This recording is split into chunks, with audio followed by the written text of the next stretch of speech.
Chapter 12 continued. The audience members shrieked and hollered as they ran to and fro around the skirmish.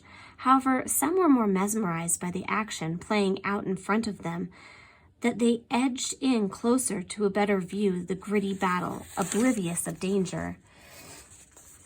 At last, Graham landed on top of his cave just over the entrance. Flexing his back muscles like a cat, he sent a ripple down his spine, loosening George's grasp. The dragon took full advantage of this opportunity and bucked again, this time sending the knight flying off his back. George was sent arcing over the battlefield, crashing into another tree. Branches snapped and cracked under the weight of the armor, as the beaten warrior was swallowed up by the thick foliage.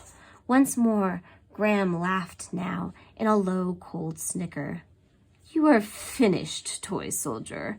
Now watch, all of you," he turned toward the audience, "as I dine upon your delectable fair damsel." Most everyone in the crowd was silent, save for a few weak sobs.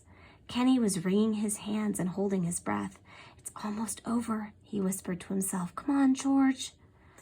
Charlotte began screaming at the top of her lungs as the cackling dragon turned toward her. His back was now to the knight. George seized this moment and dropped down from the tree, pitchfork in hand, and pinned the drake's tail firmly into the ground. Kenny let out his breath. "Back for more, are you? Enjoy your funeral pyre," Graham thundered. He inhaled deeply and exhaled in an effort to engulf the knight in a fiery ball of flames. But all that came out was a puff of smoke. He inhaled once again, but this time he gasped and coughed out only a smoke ring. The crowd watched, completely stunned. There was George holding the knotted tail in both hands. He untied Charlotte, put his sword from the piano, and announced, "The dragon has been defeated." The audience cheered and applauded in a deafening roar. The knight looked over at Kenny, and the boy smiled. But the cheering of the crowd turned into a loud ranting as they clamored, "Off with his head! Off with his head!" Kenny looked at George for some kind of sign, but the knight had positioned himself next to Graham's head, with his sword blade on the drake's blue scaly neck. He gazed out toward the king. The crowd fell silent and turned in unison to look for the final command from their ruler. The king stood up in front of the rubble that was once his tower and eyed the dragon as he thoughtfully stroked his beard. Kenny watched one of his sons whisper something into the ruler's ear. The king turned to his boy and said, "What? I don't think so." At this, the audience began murmuring among themselves. Kenny noticed that the second son was now whispering into his father's ear. The king turned to both of his sons and said, all right, if that's what you want." Both sons smiled and nodded vigorously. At last, His Majesty cleared his throat and announced in a deep, authoritative voice, "Gallant knight, has this scourge, this devil, been thwarted?" George pulled the sword away and replied, "Yes, he has, your majesty." The king continued, "Is he no longer a menace to this farm, village, or any surrounding province?"